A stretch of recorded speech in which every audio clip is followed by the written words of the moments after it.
Did you ever ask anyone in your life for something and they responded to that by offering you what you wanted? Did you ever go to a shop and you say, can I have a loaf of bread? Here are 5 krona. Can I have a bread for 5 krona? And that person gave it back to you. Yeah? Okay, good. So you asked for something and you got that. Yeah? Okay. That's a trade. And it's a trade here also. It's a trade. It's just not the material kind of trade that maybe you have in your mind. But it is a trade. What are you trading in the prayer is, first of all, your self-pride, for instance, yeah? The feeling that you are the center of the universe and there's no one who can help you. You're trading this. You're letting go of this now. And you're accepting that, well, somebody there might be able to help me. You're trading your time. Praying takes resources such as time and attention. You're trading that. You could have done something else with your time. Yeah? You could have not prayed. But you choose to pray.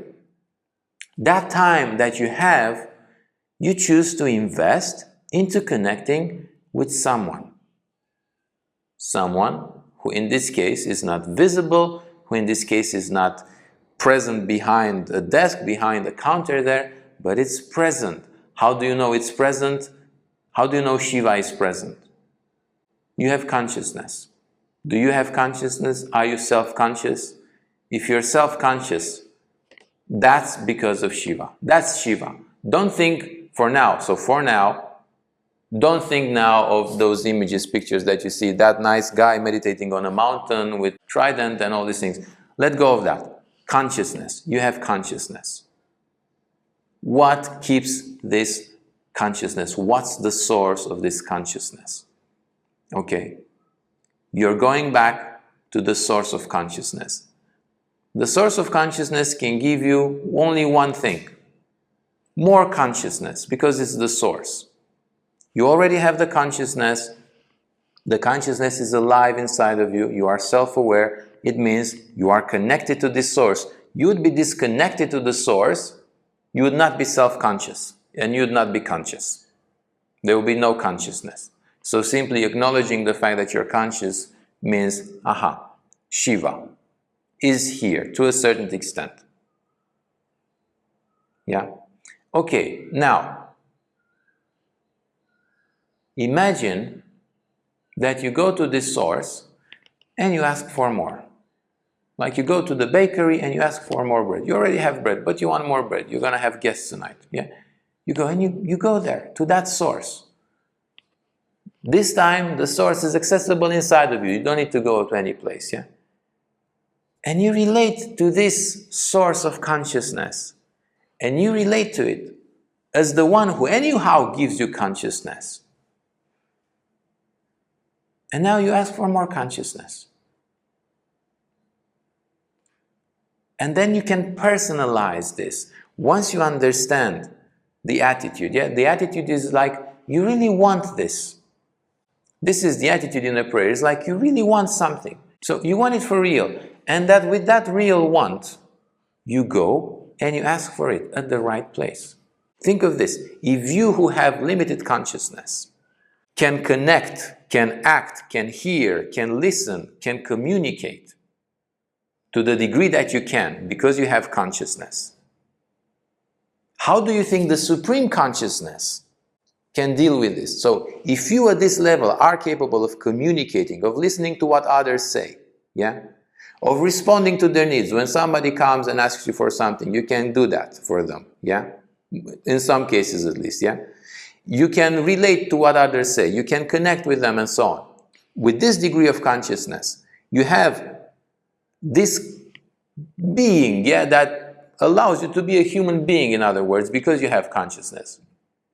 Imagine what kind of being must the supreme consciousness be when all these things are to their maximum. Of course you can communicate, of course you can relate, of course they can answer. Do you understand what I'm getting to? Because very often we relate to this as being very abstract. What if it's a living being just like us? If we are a living being with this degree of consciousness that we have, Imagine the source of this consciousness must be a super living being.